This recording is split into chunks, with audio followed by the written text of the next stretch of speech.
Hello everyone, welcome to literature lighthouse. आज हम discuss करेंगे विलियम वर्ड्सवर्थ पे बेस्ड कुछ क्वेश्चंस जो पिछले एग्जाम्स में पूछे गए हैं और जो फ्रिक्वेंटली हर एग्जाम में पूछे जाते हैं रिपीटेडली। तो हम उस पर डिस्कशन करेंगे कि कैसे क्वेश्चन बनते हैं ताकि आप अपनी तैयारी को बिल्कुल फोकस होकर कर सकें और आपको एक आइडिया मिल सके कि कैसे क्वेश्चंस बन सकते हैं for the upcoming examination like TGT, PGT, GIC. और इसके अलावा और भी एग्ज़ाम्स हैं जो बच्चे दे रहे हैं, तो आप लोग उस सभी की तैयारी, उन सभी एग्जामिनेशंस की तैयारी आप इन PYQs के माध्यम से कर सकते हैं। इसके अलावा मैं ये आपको बताना चाहूँगी कि जब हमारी PYQ series from youth competition times complete हो जाएगी, तो उसके बाद मैं और भी कुछ क्वेश्चंस आपके सामने लाऊंगी, जैसे कि लाइन्स से जो आपकी टेक्स्ट है, ओरिजिनल टेक्स्ट, उससे मैं आपके साथ कुछ इंपॉर्टेंट पॉइंट्स डिस्कस करूंगी और जो भी मुझे लगता है आपके प्रिपरेशन के लिए इम्पॉर्टेंट है उसको भी आपके सामने लाया जाएगा। इसके अलावा आप में से बहुत सारे बच्चे जो PDF के लिए परेशान हैं, तो अगर आप चाहें तो टेलीग्राम ग्रुप आप ज्वाइन कर सकते हैं, जहाँ पे मैं यूट्यूब के अलावा भी कुछ स्टडी मटेरियल सेंड करती हूँ जो आपकी तैयारी के लिए काफ़ी हेल्पफुल हो सकते हैं। तो जो भी चाहते हैं वो डिस्क्रिप्शन पे जा सकते हैं, यूट्यूब का जो भी डिस्क्रिप्शन है उस पर आप जाएंगे तो आपको टेलीग्राम का लिंक मिल जाएगा। उसके अलावा जब आप कमेंट बॉक्स में जाएंगे तो वहाँ पे फर्स्ट कमेंट मेरा होगा जिसमें आपको डिस्क्रिप्शन मिल जाएगा टेलीग्राम ग्रुप का। तो ये इट्स टोटली योर चॉइस, अगर आपको ज़रूरत है तो आप ज्वाइन कर सकते हैं, अदरवाइज आप यूट्यूब के माध्यम से भी कनेक्ट रह सकते हैं। उसके अलावा कुछ बच्चे हैं जिन्होंने क्लासेस ज्वाइन करी हैं, तो आप वहाँ से भी आप देख सकते हैं। ठीक है, तो स्टार्ट करते हैं आज की क्लास। हमने 78 क्वेश्चन तक डिस्कस कर लिया था। नेक्स्ट है 79 question. For which of the following poets is nature both law and impulse? किस पोएट के लिए नेचर लॉ और इम्पल्स दोनों रही है? तो अगर आप देखें तो विलियम वर्ड्सवर्थ की पोएम में आपको ये मिलेगा, है ना। Nature is both law and impulse, ये आपको किस में मिलेगा? विलियम वर्ड्सवर्थ की। हम डिस्कस करेंगे टिंटन एबी में आपको इस तरह की लाइंस मिलेगी और टिंटन एबी की लाइंस बहुत ज़्यादा इंपॉर्टेंट है, तो मेरा सजेशन है कि आप लोग ज़रूर देखें। यहीं पे आप लाइन देख सकते हैं, one impulse from a vernal wood may teach you more of man.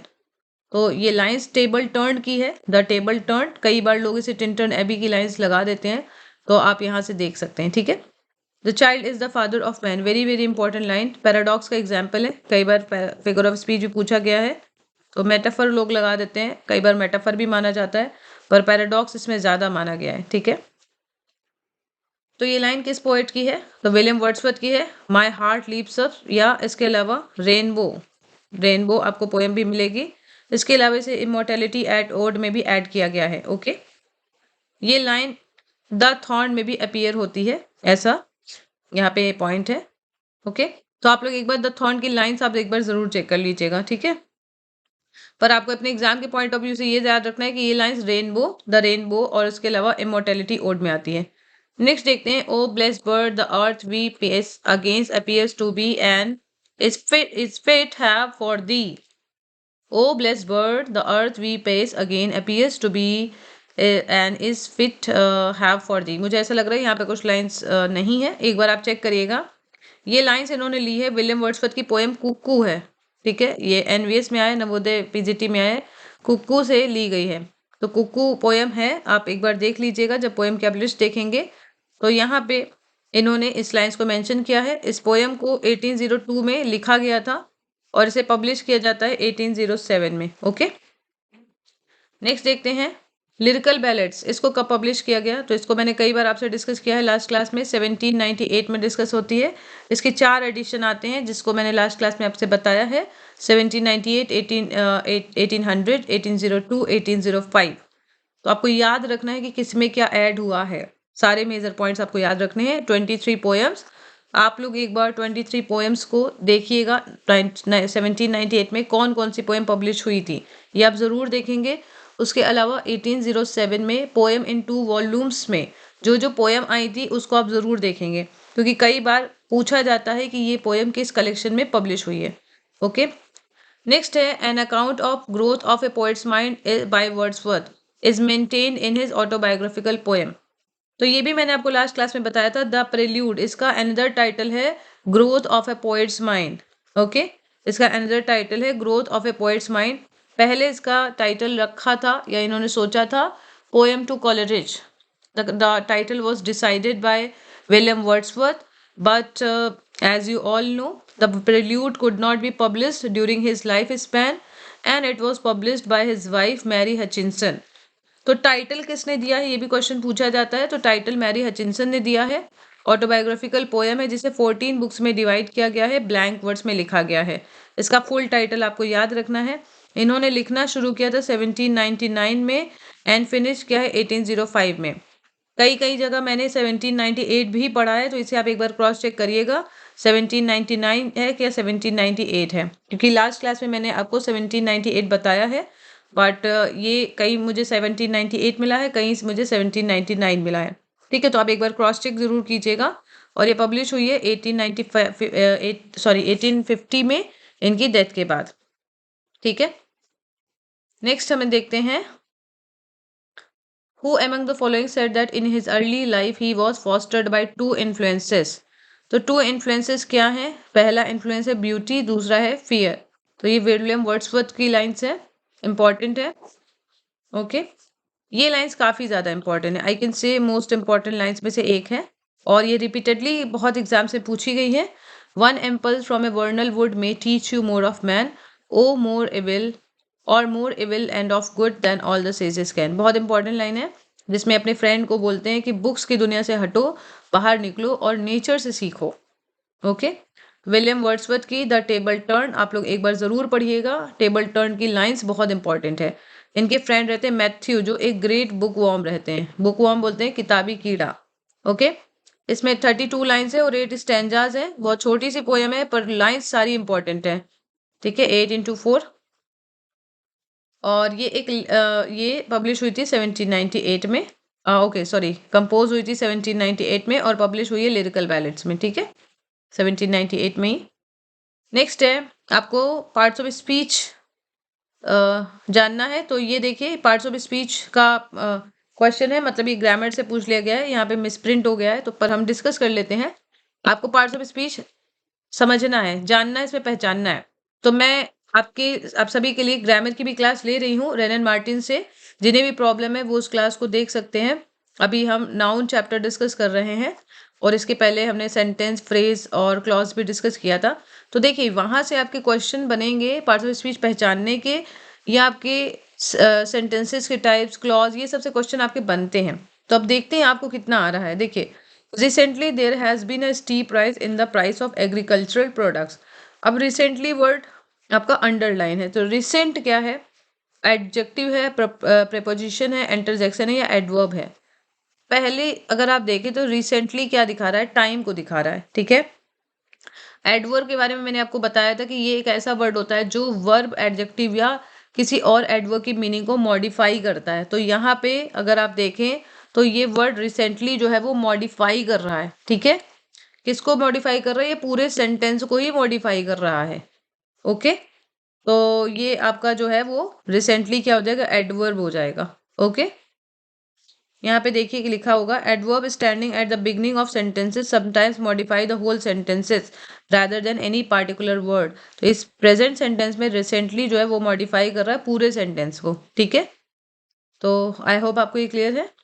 Next है, of the 4 options one is not part of Wordsworth views on poetry. Identify करिए कि कौन सा उनका व्यू नहीं है. तो पहला जो है, poetry should be written in natural language. तो इन्होंने बोला है कि poet is a man speaking to man. Poetry is the spontaneous overflow of powerful feelings. तो ये भी इन्होंने बोला है. Poet should offer access to the emotions contain in memory. तो इन्होंने इस बात पे भी जोर दिया है. Poetry should use morality and virtue as it main theme. तो ये नहीं उन्होंने बोला है. वर्चू एंड मोरालिटी को अपनी मेन थीम नहीं माना है इन्होंने. तो इसलिए बी वाला जो ऑप्शन है यहाँ पे पूछा गया है नॉट पार्ट, तो ये बी वाला ऑप्शन नॉट पार्ट है. ठीक है, 88 देखिए, in the advertisement to lyrical ballads Wordsworth mention one of the inspiration of his poems like the table turn. तो इनकी इंस्पिरेशन क्या थी, देखते हैं. The last struggles of a human being at the approach of death, cleaving in solitude to life and society, conversation with a friend who was somewhat unreasonably attached to modern books of moral philosophy. तो इसका answer यही है. हमने देखा था यहाँ पे एक कैरेक्टर है मैथ्यू, जो कि बुक्स में मॉरल फिलॉसफी की बुक्स में वो ज्ञान ढूंढता था, लेकिन उन्होंने बोला था कि नहीं, आप उससे बाहर निकलिए।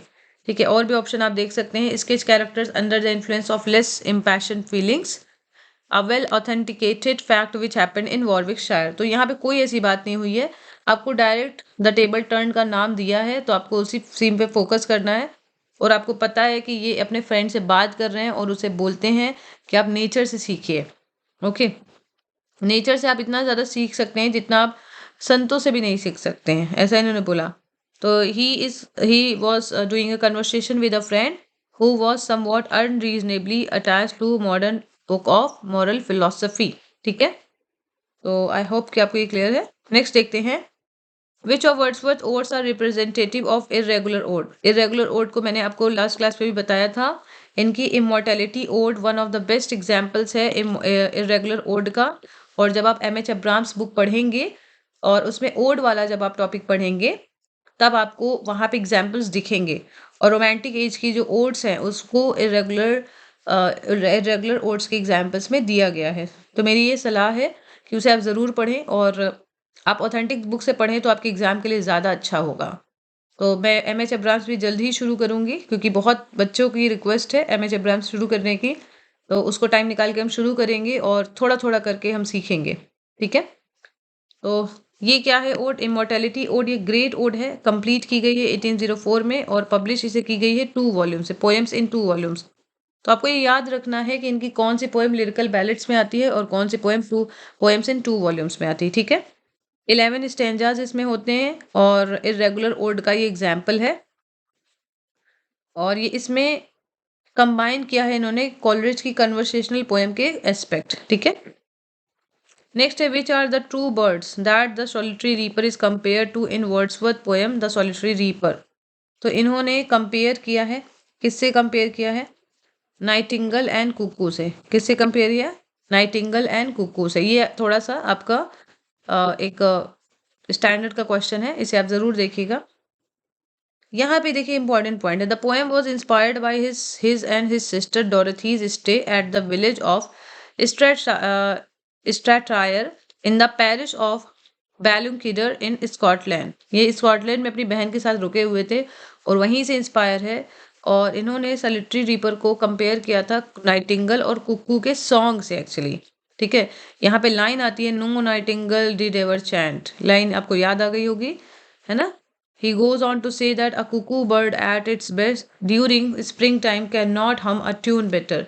कि मतलब एक कुकू और एक नाइटिंगल भी इतनी अच्छी सॉन्ग नहीं, इतनी अच्छी गा सकती जितना कि ये सॉलिटरी रीपर गा रही है। ठीक है, तो आपसे ये सलाह है आपको कि आप लोग लाइंस जरूर देखिएगा। ये पोयम मानी जाती है, लिरिकल बैलेड का एग्जाम्पल मानी जाती है। और यहाँ पे क्वेश्चन बनता है कि लिरिक है कि बैलेड है, तो एक्चुअली इसमें दोनों ही एलिमेंट्स मिलते हैं, लिरिकल बैलेड। ठीक है, यहाँ पे मैं आपको लाइंस कुछ बता रही हूँ, आप देखिए। No nightingale did ever chant more welcome notes to weary bands of travelers in some shady haunt among Arabian sands. A voice so thrilling never was heard in springtime from the cuckoo bird, breaking the silence of the seas among the farthest Hebrides। ठीक है, तो यहाँ पे कुकू का भी नाम आया है, नाइटिंगल का भी नाम आया है। पूरी आप लाइंस देखेंगे क्योंकि यहाँ पे एक एक लाइन इंपॉर्टेंट है, हर एक लाइन इंपॉर्टेंट है। नेक्स्ट देखिए, द टेबल टर्न से देखिए नेक्स्ट क्वेश्चन अगेन बना है, तो आप टेबल टर्न जरूर देखिएगा। अंडरलाइन थीम पूछी गई है, तो ये यहाँ पे क्या है? A call to mankind asking him to learn moral philosophy intuitively from nature rather than from books. तो इन्होंने फिलोसफी को नेचर से सीखने को बोला है बजाय कि बुक्स से। तो ये हमने ऑलरेडी देखा था, राइट? अब नेक्स्ट देखते हैं, नेक्स्ट क्वेश्चन एक बार देखते हैं, क्वेश्चन नंबर 92। आज हम 100 क्वेश्चन ही डिस्कस करेंगे क्योंकि आप लोगों के लिए थोड़ा सा रिवाइज करना आसान हो जाएगा और फिर हम क्वेश्चंस और डिस्कस करेंगे। ठीक है, यहाँ पे देखते हैं, या अगर ज़्यादा भी हो गए, अगर कम टाइम में हो गए तो फिर हम और ज़्यादा डिस्कस कर सकते हैं, और मुझे ऐसा लगता है कि शायद हो ही जाएंगे। देखते हैं, आधे घंटे की क्लास ये लेंगे जितने भी क्वेश्चन हो पाएंगे। ठीक है, a call to mankind asking him to learn moral philosophy हमने देखा था। द टेबल टर्न ये पोएम इन्होंने लिखी थी 1798 में और पब्लिश की थी लिरिकल बैलेट्स में। ठीक है, इन्होंने कहा कि books are just barren leaves that provide empty knowledge and nature is the best teacher which can teach more about human evil. इन्होंने कहा कि बुक्स जो है वो एकदम बैरन लीव्स की तरह है जो केवल आपको कोरा नॉलेज देती हैं, लेकिन नेचर जो है वही बेस्ट टीचर है जो आपकी ह्यूमन इविल के बारे में बहुत अच्छी तरीके से बता सकती हैं।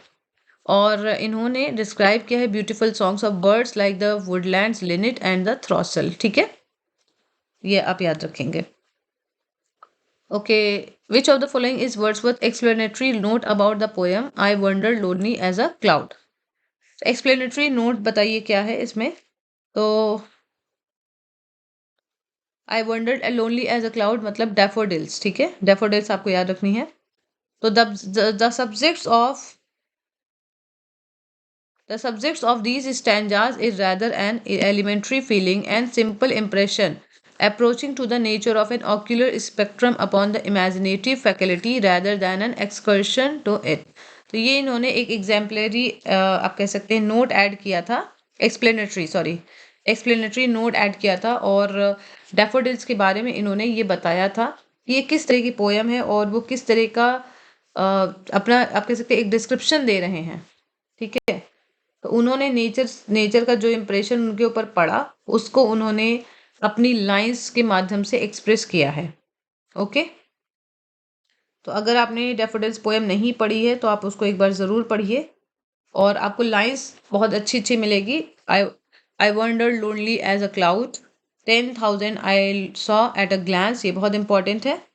और जो भी इन्होंने लाइंस लिखी है, इन्होंने जब नेचर को देखा अपनी आईज से, अपने विजुअल इमेजरी से, तो इनके ऊपर जो फर्स्ट इंप्रेशन पड़ा उसको इन्होंने अपने शब्दों में लिखने की कोशिश करी है। ठीक है, तो यही है इसका आंसर। ओके, ये पोयम इंस्पायर हुई थी जब ये वर्ड्सवर्थ एंड डोरथी अचानक वो कहीं जा रहे थे और उन्होंने लॉन्ग बेल्ट ऑफ डैफोडिल्स को देखा था। ठीक है, 1802 की ये घटना है, ये लिरिक पोयम है, ये आप याद रखेंगे। Okay okay, next question. Okay, many critics suggest that Wordsworth repeated a few of his themes across several of his poems. On such instance is the theme of his poem Table Turn, where he romanticizes nature and proposes experiential or natural learning to be better than pedantic learning। तो इन्होंने experiential learning पे ज़्यादा focus किया है बजाय कि pedantic learning के। और ये जो थीम है ये इनकी कई सारी पोएम्स में देखने को मिलती है। तो इसके अलावा टेबल टर्न के अलावा और कौन सी पोएम है जो इन्होंने इस तरह की थीम डिस्कस करी है। यहाँ पे पेडेंटिक वर्ड आया, पेडेंटिक मतलब होता है जहाँ पे आप रूल्स को लेके बहुत ज़्यादा बाउंड होते हैं। जैसे बुक्स जो है, क्लासिकल लर्निंग जो है वो रूल्स एंड रेगुलेशन पे बहुत ज़्यादा बेस्ड है ना, उस पे जो कोरा नॉलेज दिया गया है, accurate knowledge, formal knowledge. Okay, तो इन्होंने इस फॉर्मल नॉलेज या एक्यूरेट नॉलेज पे फोकस नहीं किया है, उन्होंने नेचुरल लर्निंग को ज़्यादा महत्व दिया है। तो इस तरह की एक और पोएम है, वो है एक्सपोस्टुलेशन एंड रिप्लाई, जिसे आप लीच गैदरर के नाम से भी जानते हैं। ओके, एक्सपोस्टुलेशन एंड रिप्लाई काफ़ी इंपॉर्टेंट है और ये टेबल टर्न की काफ़ी सिमिलर है। This poem brings fourth William Wordsworth deep faith in the ideals of romanticism, और ये भी लिरिकल बैलेट्स में अपीयर होती है। With the help of a dialogue with his friend Matthew, William Wordsworth tried to passionately stand that nature is the best teacher rather than any number of books. Okay? और ये इन्होंने कब लिखी थी? 1798 में लिखी थी at Alfoxton house near Bristol. Okay, तो आप यहाँ से पॉइंट्स नोट करिए। ओके, और ये काइंड ऑफ डिबेट है, ये भी आप याद रख सकते हैं मैथ्यू के बीच। ओके, इसमें मैं आपको कुछ और पॉइंट्स थोड़ा बताना चाहूँगी। इस पोएम में मैथ्यू और वर्ड्सवर्थ के बीच में एक काइंड ऑफ डिस्कशन है, या आप कह सकते हैं काइंड ऑफ डायलॉग है, जिसमें पहली लाइन है, why William on that gold grey stone thus for the length of half a day, why William sit you thus alone and dream your time away. ये नेक्स्ट लाइन है, where are your books that light bequeathed to big beings else forlorn and blind, up, and bring the spirit breathe from dead man to their kind। तो Matthew और इनके बीच का जो एक dialogue kind of poem है वो यहाँ पे हमें देखने को मिलती है। मैथ्यू कन्वेंशनल विजिटम को रिप्रेजेंट करते हैं, एक्टिव स्टडी को रिप्रेजेंट करते हैं, जबकि स्पीकर रोमांटिक आइडियलिज्म को सेंसरी इंगेजमेंट पे ज़्यादा फोकस करते हुए नजर आते हैं, रोमांटिक आइडियलिज्म को रिप्रेजेंट करते हैं। और यहाँ पे हम ये भी देखते हैं कि स्पीकर ये कहते हैं कि परसेप्शन जो है वो इनवॉल्यूंटरी होता है, माइंड हमारा शेप होता है एक्सटर्नल स्टिमुली से विदाउट एनी डेलिबरेट एफर्ट। और उनका ये भी कहना होता है कि कंटेम्पलेशन जो है वो कोई आइडलनेस नहीं होता है, बल्कि it is also a form of communion with universal truth. Okay, तो हमने ऑलरेडी इस तरह की थीम्स देखी हुई हैं और इन्होंने डायडेक्टिक चीज़ों पे फोकस करने को मना किया है।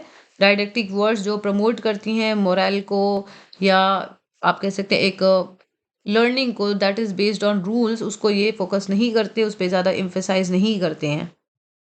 ओके, तो आपको ये याद रखनी है एक्सपोस्टुलेशन एंड रिप्लाई। ओके, और अभी मैंने आपको लीच गैदरर शायद अनदर टाइटल बोल दिया है, that is my mistake. Leech gatherer का दूसरा टाइटल है रेजोल्यूशन एंड इंडिपेंडेंस, प्लीज उसको करेक्ट करिए। एक्सपोस्टुलेशन एंड रिप्लाई एक अनदर पोएम है, और एक पोएम है जिससे आपने टाइटल देखा होगा, रेजोल्यूशन एंड इंडिपेंडेंस। ओके, इसके लिए आप लिखिए लीच गैदरर। ओके, ये काफ़ी कंफ्यूजिंग हो जाता है और इसलिए मैंने भी यहाँ पे मिस्टेक करी, मैं उसके लिए माफ़ी चाहती हूँ। रेजोल्यूशन एंड इंडिपेंडेंस ये आप लिख सकते हैं, और इम्पॉर्टेंट पोएम है ये भी। नेक्स्ट देखते हैं, the final version of Wordsworth prelude appeared in, तो 1850 में अपीयर होता है ये, और ये प्लानिंग थी, रिक्ल्यूज का पार्ट बनने की प्लानिंग थी, kind of introductory poem recluse की, और एक्सकर्शन उसका दूसरा पार्ट बनने की प्लानिंग की थी इन्होंने, लेकिन वो पूरी नहीं हो पाई। ठीक है, अब देखिए नेक्स्ट है जो अभी हम लीच गैदर के बारे में डिस्कस कर रहे थे, the character of leech gather appears in which poem, resolution and independence. ठीक है, ये एक लिरिक पोएम है, ये आपको याद रखनी है। तो जितनी भी पोएम्स का नाम अब तक आपने देखा है उसको आप उसके अब लाइंस जरूर देखिए। आप चाहें तो आप गूगल पे सर्च कर सकते हैं, पोएम सर्च करिए और टेक्स्ट, और उसके बाद आप उसको प्रिंट आउट निकाल सकते हैं। चाहे तो आप एक जगह वर्ड फाइल बना के आप उसे अपने मोबाइल पे ही आप कॉपी करके लिख सकते, कॉपी करके आप रख सकते हैं, सेव कर सकते हैं, और आप इंपॉर्टेंट लाइंस को अंडरलाइन करिएगा। मैं आपको बताऊंगी इंपॉर्टेंट लाइंस, तो जैसी मर्जी चाहे आप कर सकते हैं। ठीक है, नेक्स्ट है I wonder lonely as a cloud. ये एक असर्शन बनाता है, क्या असर्शन है इस सेंटेंस का, the poet moves as aimlessly as the cloud, की पोएट भी क्लाउड के जैसे एमलेसली ही मूव कर रहे हैं। यहाँ पे एज वर्ड है तो यहाँ पे सिमली हो जाएगी। ठीक है, आपको पोएम के फिगर ऑफ स्पीच भी याद रखने हैं। Okay, bliss was it in that dawn to be alive but to be young was very heaven. बहुत इंपॉर्टेंट लाइन है, और द फ्रेंच रिवोल्यूशन पोएम का एक पार्ट है, बट इसके पहले प्रिल्यूड के 11th बुक में ये लाइंस आती हैं। ठीक है, विलियम वर्ड्सवर्थ की पोएम में लाइन आती हैं, और the French revolution as is appear to the enthusiast at its commencement, और ये लाइंस 4th 5th लाइंस में अपीयर हुई हैं। ठीक है, तो ये आप देखिएगा, फ्रेंच रिवोल्यूशन में भी आई है, द फ्रेंच रिवोल्यूशन की 4th and 5th लाइन में ये लाइंस आई हैं, और इसके अलावा द प्रिल्यूड के 11th बुक का पार्ट था। ये आपको दोनों पॉइंट्स याद रखने हैं। ओके, और ये लाइंस 1947 में नेहरू जी ने जो स्पीच दी थी उसमें भी ये लाइंस ऐड की गई हैं। ओके, नेक्स्ट देखिए एग्जाम पॉइंट्स हैं, रेजोल्यूशन एंड इंडिपेंडेंस, इसे ओरिजिनली क्या बोला जाता है, लीच गैदरर बोला जाता है। This old man I met 100 yards from my cottage at town at Grasmere and the account of him is taken from his mouth. ये रेफरेंस पोएट देते हैं, and resulted in which poem.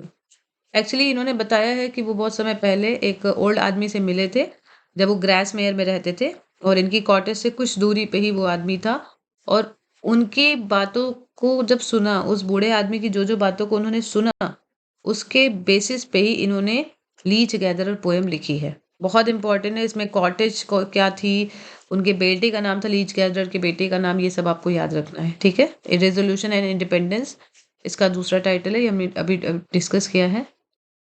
Which poem was written after the death of Lord Nelson? Important है। Character of a happy warrior, इस तरह के question बन चुके हैं। Character of a happy warrior उन्होंने लॉर्ड नेल्सन की डेथ के बाद लिखा था।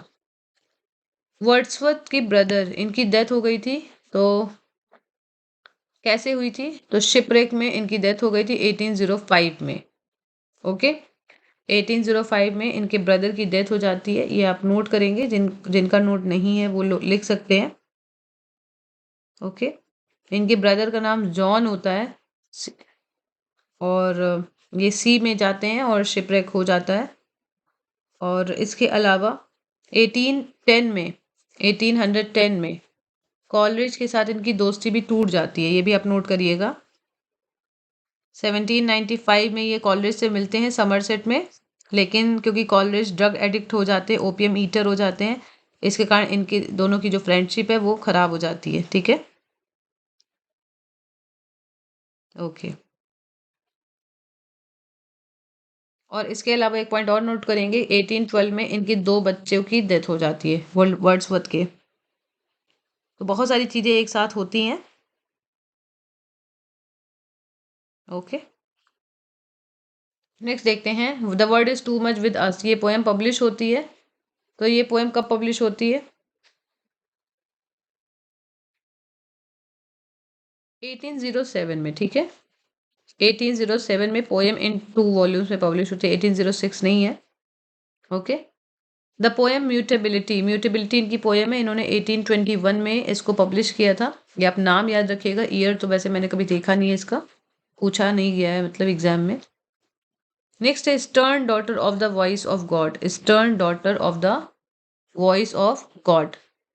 ये लाइंस बहुत इंपॉर्टेंट है, ओड टू ड्यूटी से ली गई है और ये लाइंस बहुत बार पूछी गई एग्जाम में। Stern daughter of the voice of God, ode to duty. Next है लॉर्डेमिया, लॉर्डेमिया एक नैरेटिव पोएम है, यहाँ से आपके क्वेश्चन बने हैं। मैच मेकिंग का क्वेश्चन बन जाता है और ये भी पूछा जाता है कि किस प्रकार की पोएम है, तो आपको नाम याद रखना है। ओके,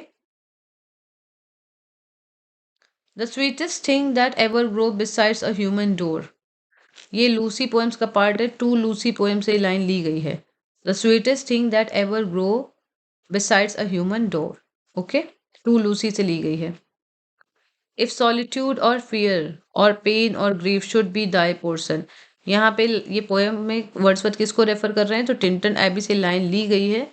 जब आप टिंटन एबी की लाइन देखेंगे तो आपको लास्ट में पता चलेगा कि डोरथी रिचर्डसन को ये एड्रेस करते हैं। तो यहाँ पे एड्रेस किसे कर रहे हैं? डोरथी वर्ड्सवर्थ को।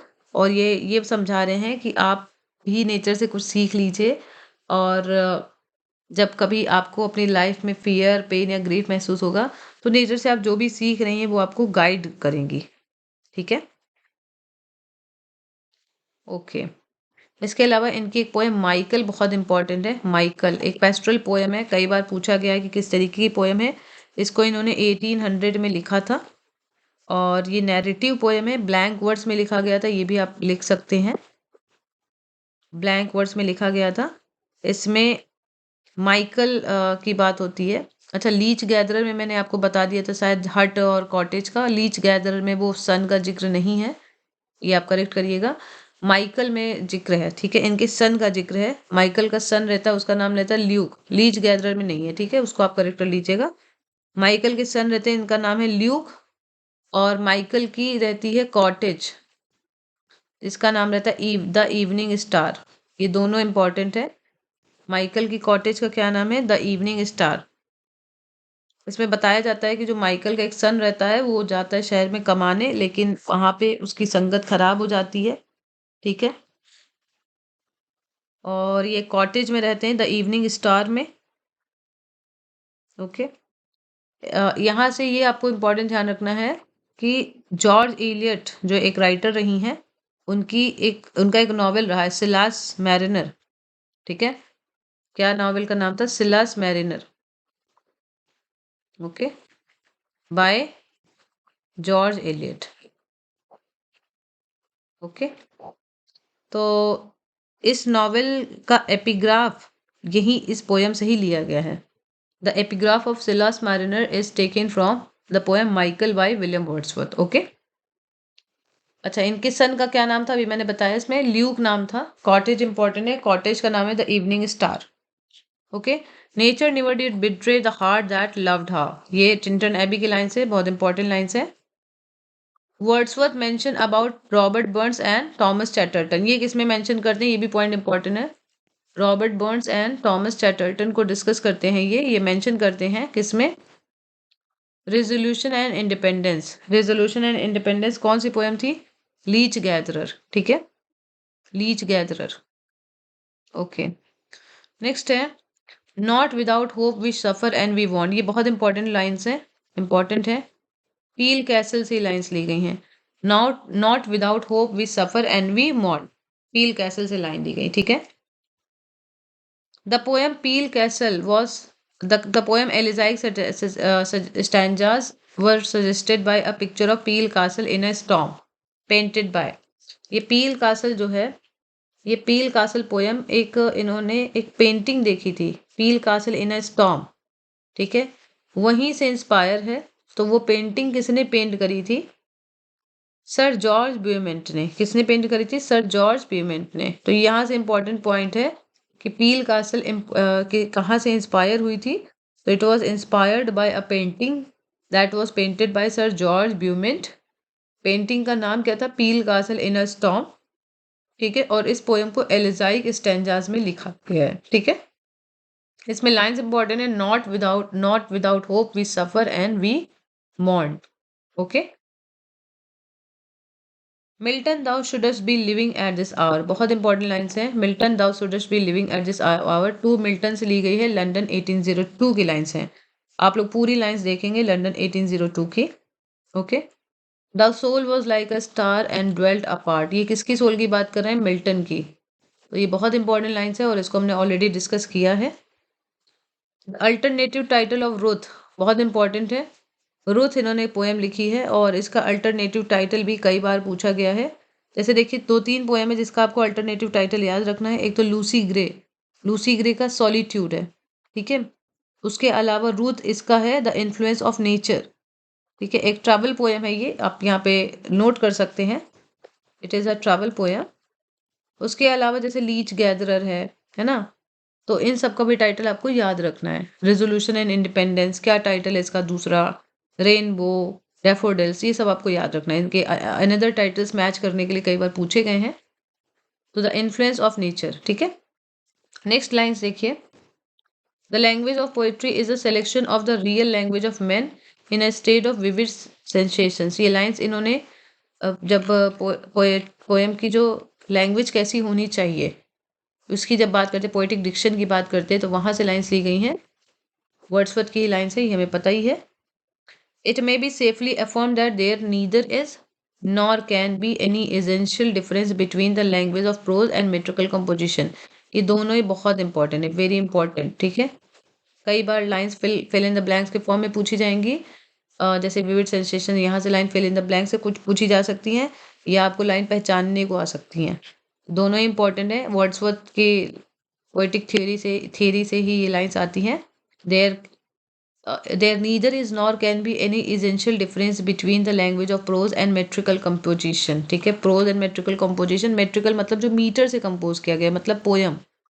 तो इन्होंने कहा है कि पोयम और पोएट्री की लैंग्वेज के बीच में बहुत ज़्यादा कोई खासा डिफरेंस नहीं हो सकता है, ठीक है। The poetry of Wordsworth and Coleridge was notably influenced by, तो ये आपको पता ही है, romanticism was influenced by French revolution. French revolution से इन्फ्लुएंस है, 1789 में फ्रेंच रिवोल्यूशन होता है, okay. And it signalise the arrival of a new era of fresh thinking and introspection, okay. 1789 glorious revolution होता है 1688 में, और नेपोलियन वॉर होता है 1803 से 1855 तक, ठीक है। लास्ट 2 क्वेश्चंस और देखते हैं, फिर हम नेक्स्ट क्लास में डिस्कस करेंगे। What is common to the following poems, Wordsworth का रिक्लूस, द रिक्लूस, शैली का the triumph of life, Byron का डॉन जुआन, एंड कीट्स का हाइपीरियन, ठीक है, द फॉल ऑफ हाइपीरियन।